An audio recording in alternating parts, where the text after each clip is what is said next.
Young doctor performed hemorrhoid surgery on a comatose female. Millionaire. Shockingly, she wakes up and love finds them. The ER was unusually quiet for a Friday night, but the silence didn't last long. The emergency doors swung open with force as paramedics rushed in a stretcher. Blood was seeping through the linens, and the patient, a woman in her early 30s, was unconscious, her breathing shallow. The trauma nurse quickly called out vitals. BP is dropping fast, internal bleeding suspected, rectal hemorrhage, severe. Dr. Byrne Hayes arrived just as the gurney was wheeled into OR prep.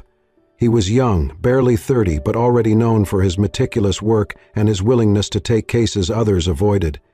His white coat bore signs of a long shift, but his eyes were sharp. "What do we know?" he asked, pulling on gloves. "Unknown identity. No ID. Possible complication from an outpatient hemorrhoid procedure," the nurse replied. "She collapsed at her home. The maid called it in." Another doctor approached Byrne, speaking low. "You don't want this one, Hayes," he warned. "Trust me. This isn't just any Jane Doe. Rumor is she's high profile. If this goes south, it's your career." Byrne didn't blink. He looked at the woman, pale, unconscious, alone. "I'm a doctor," he said calmly. "I don't get to choose the easy cases." And just like that, he nodded to the team. "We're going in." Inside the OR, tension mounted immediately. The bleeding was worse than anticipated. The rectal tissues had been severely compromised, possibly due to a botched laser treatment and infection. Her blood pressure plummeted. "BP 78/42. She's crashing," a nurse called. Byrne worked quickly, his hands steady despite the chaos. He clamped vessels, flushed infected tissue, and stabilized her lower colon. The team watched in awe as he moved with precision, adjusting techniques mid-procedure to adapt to her body's fragile state. "She's fibrillating," the anesthesiologist shouted. Byrne's voice didn't rise. 1 milligram epi. Now. They administered the shot. After a harrowing pause, her heart rhythm returned to normal. Weak but steady. 3 hours later, the surgery ended. The bleeding had stopped. The internal damage had been repaired as best as possible, but Danielle Royce didn't wake up. Her body lay still in the recovery room, hooked up to monitors that beeped with an eerie rhythm. "She's in a coma," the neurologist whispered after scans showed no immediate cause. "Could be trauma-induced, or a reaction to anesthesia. We don't know yet." Within the hour, the hospital director called an emergency meeting. Byrne stood before a panel of stern faces in a cold conference room. "You performed a high-risk emergency surgery on an unidentified female with no consent," one board member snapped. "She would have died," Byrne replied, exhausted but firm. "And now she might never wake up," another said sharply. A file was slammed on the table. "Do you know who this woman is?" Byrne shook his head. "Danielle Royce, founder and CEO of Royce Properties, net worth in the hundreds of millions. This hospital could face a lawsuit that would bury us." Byrne exhaled slowly. "I treated a human being, not a headline." "She has a legal team already en route," someone muttered. "And if she doesn't wake up," another asked, "are you prepared to face a malpractice suit?" "I did what I had to do," Byrne answered, "and I'd do it again." Outside, nurses whispered. Word spread quickly. The young doctor who took on the unwinnable case had possibly ruined his future. But Byrne didn't flinch. That night, after his shift ended, he walked back to the ICU. No visitors had come, no family, just a silent room filled with the rhythmic hum of machines. He stood beside Danielle's bed and looked at her pale, motionless face. "I don't know who you are," he said quietly, "but I'm sorry this happened to you, and I'm not going anywhere." He pulled up a chair and sat. That night, he didn't read charts or think about lawsuits. He opened a worn book of poetry from his coat pocket and began to read aloud. And for the first time since the surgery, the room didn't feel cold anymore. The ICU was always quiet at night, dimly lit and filled with the soft hum of machines and the occasional rhythmic beep of monitors. Most visitors came and went during the day, but Byrne came when his shift ended. Long after the halls had emptied, when the only sounds were the breathing of the patients and the soft shuffle of tired nurses. He walked to room 306 like it was a part of his daily ritual now. Danielle Royce lay there, motionless. Her long dark hair was brushed neatly, her face pale but peaceful. She was still in a coma, but her vitals were stable. The hospital board continued to watch the case closely. Byrne had been called in twice more to explain his decisions. The message was clear: keep your head down, avoid further risk, and don't get personally involved. But Byrne couldn't. He began each visit by sanitizing his hands and checking her chart. He wasn't her official attending physician anymore, but he knew the nurses didn't mind. In fact, some had begun to help him. Quietly, Nurse Leela, who worked the night shift, had noticed early on. "You know she probably can't hear you," she said softly one night, handing him a clean cloth to wipe Danielle's forehead. "I know," Byrne replied, gently dabbing her skin. "But just in case she can, I want her to hear something worth waking up to." And so, every night, he talked to her. At first, it was simple things: updates on her condition, a summary of the weather, stories from the ward. But soon, he found himself telling her about his own life. He told her about his childhood in a small town, how his mother used to work double shifts as a waitress just to put food on the table, how she died of a preventable heart condition when he was 17 because they couldn't afford her medications. "She was strong," he whispered to Danielle, sitting beside her bed. "But she didn't have someone like me back then. That's why I became a doctor. I couldn't save her, but maybe I can save someone else." Sometimes he read to her. Poetry, classic novels, articles about medical breakthroughs. One night he read from a worn copy of The Little Prince. "It is only with the heart that one can see rightly. What is essential is invisible to the eye," he quoted, glancing up at her face. "You're probably rolling your eyes right now. But I think you'd like that line." Every night he adjusted her blankets, massaged her hands to prevent stiffness, made sure her lips weren't chapped. He brought small comforts: lavender oil for her pillow, soft music through a small speaker, even a plush blanket in a deep wine color. Something warm, something beautiful. One evening, Nurse Layla caught him smoothing her hair with gentle fingers. "You're more than just her surgeon now, aren't you?" she asked quietly. Byrne looked down, unsure how to answer. "She's not just a patient anymore," he admitted. "I don't know when it changed. I look at her, and I don't see status or headlines. I see someone who's fighting for her life, and I guess I don't want her to fight alone." Lila smiled, a knowing look in her eyes. "You'd be surprised how often people wake up, not because of medicine, but because someone kept talking to them. Someone stayed." The hospital administration didn't like the attention Byrne's involvement was drawing. There were whispers about conflict of interest, about emotional entanglement, but no one told him to stop. Maybe because deep down they saw it too, the quiet hope that had begun to bloom in room 36. And for Byrne, the hospital had never felt more sacred than when he was there beside her. With Danielle, he didn't feel like just a doctor. He felt like a man holding on to something fragile and real, something he hadn't realized he'd been missing all this time. A connection that had no name, no expectations, no timeline, just presence. One night, after he finished reading a few pages from a memoir, he set the book down and leaned in closer to her. "I don't know if you can hear me," he whispered, "but I'll keep coming back until you open your eyes, and even after that. I'll be here." And in the silence that followed, something shifted, not in the machines, not in her vitals, but in the air itself. Something was changing. He didn't know what yet, but his heart did. Danielle Royce had been born into the kind of wealth that made people forget she was human. Her childhood was a blur of nannies, elite boarding schools, and private jets. Her parents, powerful real estate moguls, had been more familiar with stock portfolios than bedtime stories. She grew up in mansions too large to feel like home, with dinners too formal to feel like family. By the time she was 25, both her parents were gone, taken suddenly in a plane crash en route to a business deal in Dubai. The media devoured the tragedy for weeks. "Heiress to Royce Empire orphaned overnight," the headlines read. But no one asked how she was holding up. No one thought to. She buried them with grace, wearing black designer sunglasses and a face untouched by grief, because showing pain was weakness. That was something her father had taught her, perhaps unintentionally, with every emotion he had buried in silence. After that, Danielle stepped fully into the role she was born for, CEO of Royce Properties. She made bold moves, turned failing assets into gold, and earned a reputation as a business prodigy. Investors admired her, competitors feared her, tabloids obsessed over her. But no one really knew her, except perhaps for Judith. Judith had been her mother's personal assistant and became Danielle's by default, but over the years she became more than that. She became family.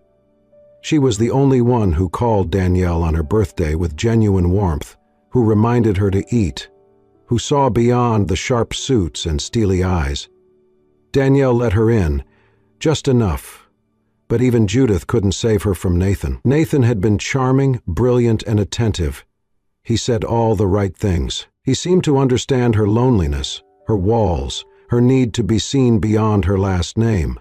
For a year, she let herself believe she could be loved, until she discovered that Nathan had been hired, paid by a rival company to get close, gain her trust, and sabotage a key acquisition deal. He had played the long game, right down to the engagement ring. Danielle had fired him from her life the same way she closed a deal, quietly, ruthlessly, without a tear shed in public. But inside, something shattered. After that, she turned inward. She stopped attending galas, gave terse interviews, tightened her inner circle to the size of a pinhole, and she began to change her appearance. Small things at first. A rhinoplasty here, skin tightening there, lip enhancements. Tiny corrections to match the image she thought the world would finally accept. Perfection. But perfection was a moving target, and eventually it broke her body. The day she collapsed, she had just returned from a second round of an innovative cosmetic procedure recommended by a high-end clinic. She felt faint, nauseous, but told herself it was normal. She woke up in an ambulance. And then, nothing. Darkness. Yet, within that darkness, something stirred. At first, she thought it was a dream, a voice, soft and steady, reciting lines she vaguely remembered from childhood books, a warmth near her hand, the faint scent of lavender, then more voices, one in particular, a man's. Calm, deep, thoughtful. He talked about his mother, about losing her, about fighting for others because he couldn't save her. He read to her, asked her questions, joked about hospital food, shared frustrations from his day. He even told her how he missed sunsets because he worked too late. And for the first time in what felt like years, Danielle felt something that wasn't fear or anger. She felt safe. She wanted to speak, to open her eyes, to ask him, "Why are you here?" But her body wouldn't listen. Still, she waited for that voice. She counted the minutes until it returned. Sometimes he played soft music, classical pieces that reminded her of her mother's piano. Sometimes he sang, off-key but sincere. Once he apologized for being late, and it made her heart ache. She had no idea who he was, but whoever he was, he made the silence less unbearable. And somewhere deep inside her fractured consciousness, a piece of Danielle Royce, the girl beneath the empire, began to believe that maybe, just maybe, someone could care for her without wanting anything in return. Even if she never woke up to tell him so. The beeping changed first. It had been steady for weeks, just enough to confirm life, just distant enough to feel like loss. But that morning the rhythm shifted. A flicker, a tremble, then movement. Danielle's fingers twitched. Nurse Leela was the first to see it. She rushed to the side of the bed, calling for a doctor. As Danielle's eyelids fluttered, her breath shallow and uneven, the room transformed. For the first time in 24 days, hope flooded into room 306. She blinked against the sterile white lights overhead, her vision blurred, her limbs heavy as stone. The pain came slowly, dull and distant, but real. She tried to speak, but only a rasp escaped her throat. "You're okay," Lila whispered gently, tears in her eyes. "You're back." Danielle turned her head slightly, her voice faint. "How long?" 3 weeks and 3 days. the nurse replied. "You've been in a coma, but you're stable now. You're going to be okay." Danielle let the words settle into her mind. A coma. Everything felt dreamlike and distant, except one thing. "A man?" she murmured. "Someone was reading to me?" Lila's eyes widened. "You remember that?" Danielle nodded slowly. "I couldn't move, but I heard him, his voice. He read poetry about trust." The nurse smiled. "That would be Dr. Hayes. Byrne. He came every night, sat with you, talked to you." Danielle closed her eyes for a moment. So he was real. The voice that had softened the edges of her unconscious mind belonged to someone who'd stayed when he didn't have to.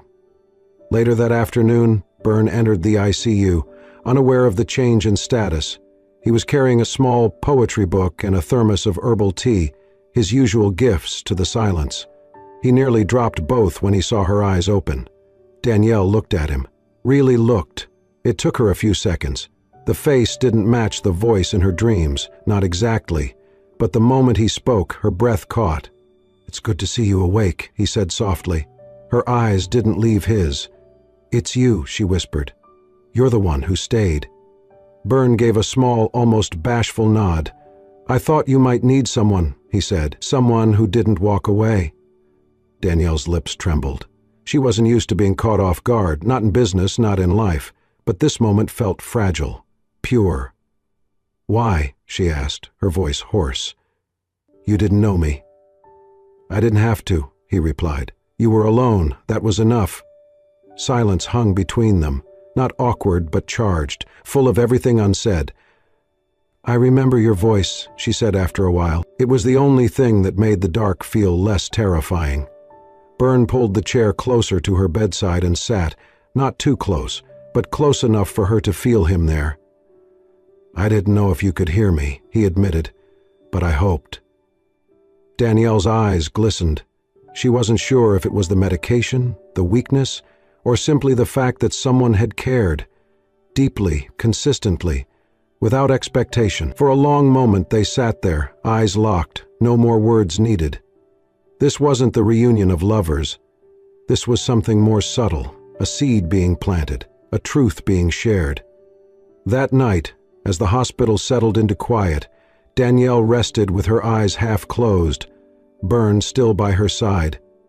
And for the first time in her adult life, she didn't feel like she had to be strong or smart or beautiful. She just had to be, and he was there. Danielle's recovery moved steadily once she was transferred from the ICU. Her body, though still fragile, responded well to treatment and physical therapy. Her mind, however, was far more complex. 3 days after waking, she made a request to the hospital administrator. "I want Dr. Hayes assigned as my post-separative physician," she said clearly, "exclusively." The administrator hesitated. "Miss Royce, typically attending physicians rotate. Make an exception," she interrupted. "You'll be compensated." The next day, Byrne was called into a meeting and presented with the request. He frowned. "I don't accept special treatment." "She's asking for you not because of your name," the administrator said, "but because she trusts you. And trust, for someone like her, doesn't come easy." Byrne agreed. "With conditions. No special payment, no luxury perks, just a promise. He would be her doctor as long as she was still his patient. Nothing more." But things weren't that simple. Danielle moved to a private rehab suite in her own residence, high-ceilinged, minimalist, overlooking the city skyline. Byrne visited daily for physical assessments, wound checks, and scheduled therapy. But somewhere between checking vitals and adjusting her medications, their conversations expanded. They talked about books, films, childhoods. He told her how he used to sneak into the local library and read for hours because he couldn't afford to buy novels. She told him how, as a child, she'd hide in her mother's closet just to feel safe from the world outside. Every night after his clinical responsibilities, she'd invite him to stay for tea. "I don't entertain guests," she said one evening, "but somehow I don't feel like you're a guest." He smiled. "And yet, I always bring the same tea." "You're consistent," she said softly. "That's rare." Danielle found herself drawn to him, not just his calm voice or gentle touch, but the way he looked at her, not at her wealth, her title, her past, just her, and that frightened her more than she cared to admit. Byrne, for his part, noticed the change in her too, the vulnerability in her questions, the softness in her silence. He began to memorize her routines, the way she curled her fingers around the mug before drinking, how she hummed softly when lost in thought. He cared, deeply, but he reminded himself daily he was still her doctor. One night they sat side by side on the terrace. The city lights glimmered beneath them, the air crisp. "You're quiet tonight," she said. "I was just thinking," he replied. "About boundaries." Danielle turned to look at him. "You mean between doctor and patient?" He nodded. "You're getting stronger every day. Soon you won't need me in that role anymore." "What if I do?" she asked, her voice barely above a whisper. Byrne didn't answer right away. Then, gently, he said, "You don't need a doctor, Danielle. You need someone who sees you, and right now, that can't be me." The space between them seemed to stretch. Though physically nothing had changed, she tried to laugh it off. "So formal. You're worried you'll lose your license if you stay for one more cup of tea?" But it wasn't about tea, and they both knew it. When she touched his hand, just briefly, and said, "You could stay the night, just to talk," he met her eyes and shook his head. "I care about you too much to blur the line." Danielle said nothing, only nodded, but inside something cracked. All her life men had pursued her for what she had, her beauty, her power, her fortune. But Byrne didn't want any of that, and for the first time she wasn't sure she was enough. Not as Danielle Royce, the millionaire, but as Danielle the woman still learning how to be loved. The evening was quiet, but a different kind of quiet. The kind that settled into the walls, thick and waiting. Danielle sat curled up in an oversized chair, wearing a soft gray sweater, her long legs tucked under her. A fire crackled in the stone hearth beside her, casting flickers of gold across the room. Byrne sat across from her, his cup of tea untouched. Danielle had been different all day, distant, contemplative. Now, as the shadows deepened and the silence stretched, she finally looked at him. "Can I ask you something?" she said. "Of course." She stared into the fire for a long moment before speaking. "When I was 8, she began, my father left. No note, no goodbye, just a wire transfer and silence. My mother tried to cover for him, said he was traveling, said he'd call. But I knew. I always knew." Byrne said nothing, only watched her face. Danielle continued, "At 13, I overheard a teacher say I was too cold to ever be loved properly. At 15, I started changing how I looked. Diets, facials, perfect posture.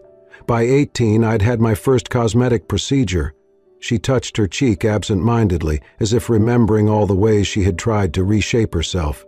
"My college boyfriend dumped me the day after my mother died, said I was too broken. And Nathan, the one everyone knows about, he only loved my net worth. He had a whole plan. Get close, earn trust, propose, take half." She paused, her voice lower now. "So when people look at me, Byrne, they see money, power, control, maybe beauty if the lights hit right, but they don't see me. They never ask why I stay up all night reading medical journals, or why I cry when I see elderly couples holding hands." Her eyes met his, sharp and searching. "So I need to ask you something, and I want you to be honest." Byrne leaned forward. "Ask." "If I weren't Danielle Royce," she whispered, "if I had nothing, no money, no house, no name, and if I didn't look like this, would you still have stayed?" The question hung in the air like smoke. Byrne looked at her, really looked, at the guarded way she held herself, at the pain barely hidden beneath the surface, at the strength it took to even ask. He set down his tea. "I stayed," he said quietly. "When you were unconscious, pale, with tubes in your arms and no name on your chart. I stayed when no one else came, when you weren't talking, smiling, or even aware of me." He paused. "I stayed when the only thing you had was a heartbeat, and I would do it all again." Danielle inhaled sharply, but the tears came before she could speak. Not delicate tears, not the kind you dab away with a silk handkerchief. These were raw, uncontrollable sobs, like a storm that had waited years to break. Byrne moved to her side, slowly, giving her space, but she reached out first. She clung to him like an anchor, her face buried in his chest, her shoulders shaking. He held her, not to fix her, not to save her, just to be there. She cried for the little girl who had waited at the window for her father, for the teenager who thought thinness would buy affection, for the woman who had built a kingdom only to realize she was the queen of a very lonely castle.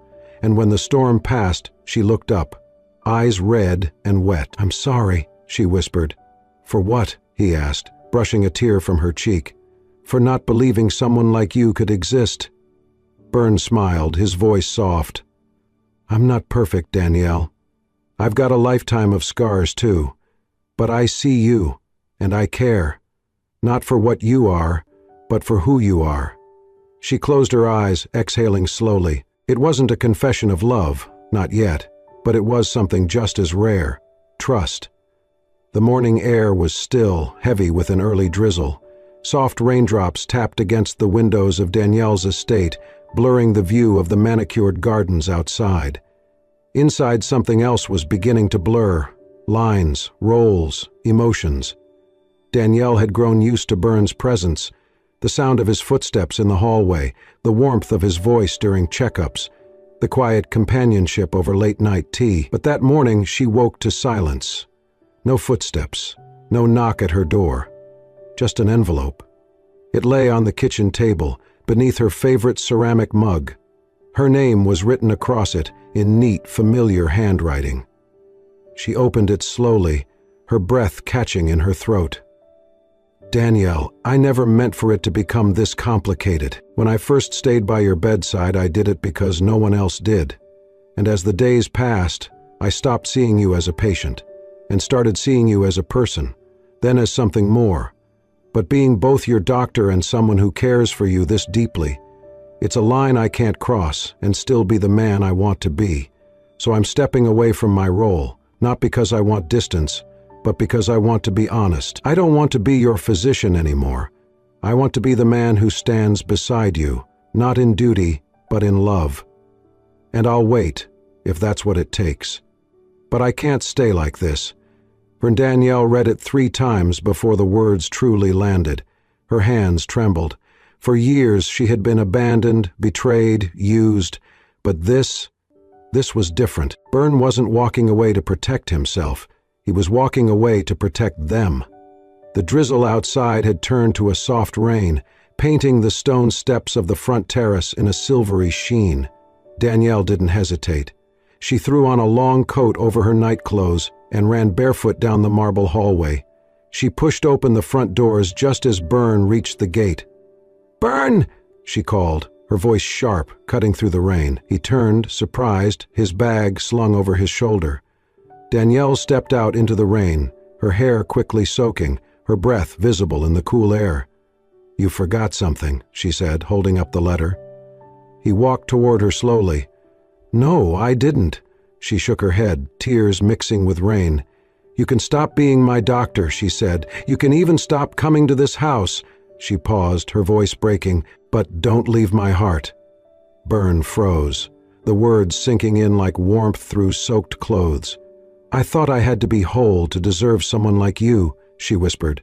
"But maybe love isn't about being perfect. Maybe it's about choosing someone, even when it's messy, even when it's terrifying." He stepped closer. "I never wanted you to be perfect, Danielle. I just wanted you to be real." She laughed softly through her tears. "Well, here I am. Real, ruined mascara, rain in my shoes." And then, without another word, she reached for him. Byrne dropped his bag. They collided in an embrace that was part relief, part apology, and wholly unconditional. He wrapped his arms around her, pulling her close, as if to anchor them both. Neither cared about the rain anymore. They stood like that for minutes. No words, no plans. Just the quiet truth that love had found them, not in perfection, but in presence. 1 year later, on a crisp, sunlit morning, a small crowd gathered outside a brick building on the quieter edge of the city.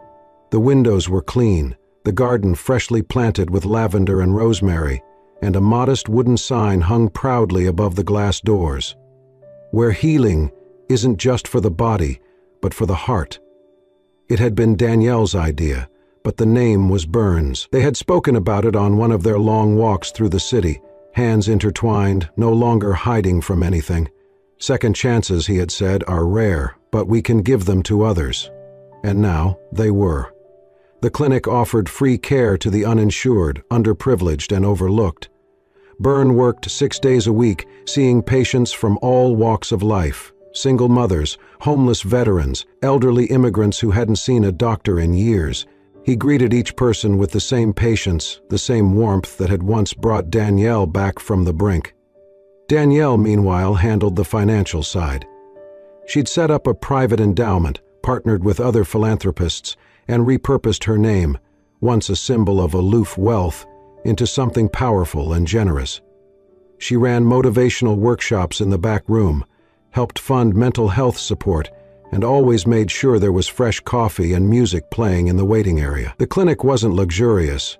It didn't need to be. It was honest, real, alive. Inside, the walls were painted soft tones of cream and sage. In the main hallway, beside a framed photo of the first patient they ever treated, hung a wooden plaque with the words Danielle had personally carved: "Healing doesn't begin with medicine. It begins with someone who stays." And below it, in smaller script, "Where healing isn't just for the body, but for the heart." On opening day, reporters had come, though not in overwhelming numbers. The local community was more interested than the tabloids. There were no red carpets, just folding chairs, heartfelt speeches, and donated cupcakes. Danielle stood at the podium, wearing a simple white blouse and navy skirt, her hair tied back. She looked out at the small crowd, neighbors, patients, nurses, and a few friends from her past who were still stunned at the transformation. She took a breath. "I used to believe love was a transaction," she began, "that people stayed only when they had something to gain, that no one would choose you, just you, if you had nothing left to give." She paused, her eyes finding Byrne in the front row. "A year ago, I was in a coma, alone, after a string of bad choices and worse judgments. I don't remember the exact moment things began to shift, but I remember the voice." Her smile trembled. "A man who read poetry to me when I couldn't speak, who told me stories when I couldn't respond, who chose to stay when no one else did." She stepped back slightly from the mic. "Byrne Hayes didn't save me because I was rich. He didn't care about my name or my past. He stayed because he saw a woman who needed someone to believe in her." She let the words sit, soft and strong. "And that belief gave me the courage to become someone worth staying for." The room went quiet. Byrne stood slowly, walking up beside her. He didn't take the mic. He simply took her hand and looked into her eyes. "And I'm still that man," he said gently. "Not because she's Danielle Royce, the millionaire, but because she's Danielle, the woman who taught me that healing isn't a science." He turned to the room. "It's an act of love." The crowd applauded, some wiping their eyes, others holding their loved ones a little tighter. Later that afternoon, as the clinic doors opened to their first patients, Danielle and Byrne stood side by side, greeting each visitor with a smile. They moved together seamlessly, partners in purpose, in work, and in life. Outside, the lavender swayed in the breeze. Inside, a child's laughter echoed through the hall.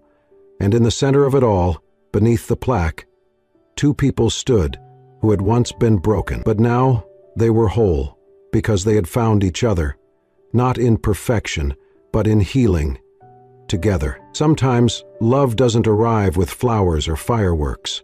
Sometimes it comes quietly, through whispered words in a hospital room, through hands that don't let go when the world does, through a choice to stay even when no one's watching. Danielle and Byrne didn't fall in love in the usual way. They found it in silence, in scars, and in second chances, because true healing isn't just about saving lives. It's about reminding someone that they're worth saving, and maybe that's what love truly is. If this story touched your heart, please like, comment, and subscribe to Soul-Stirring Stories, where every story is a reminder that hope, love, and kindness still live in this world. Don't forget to hit the bell icon so you never miss a story that stirs your soul. Thank you for watching, and remember, sometimes being there is the greatest gift of all.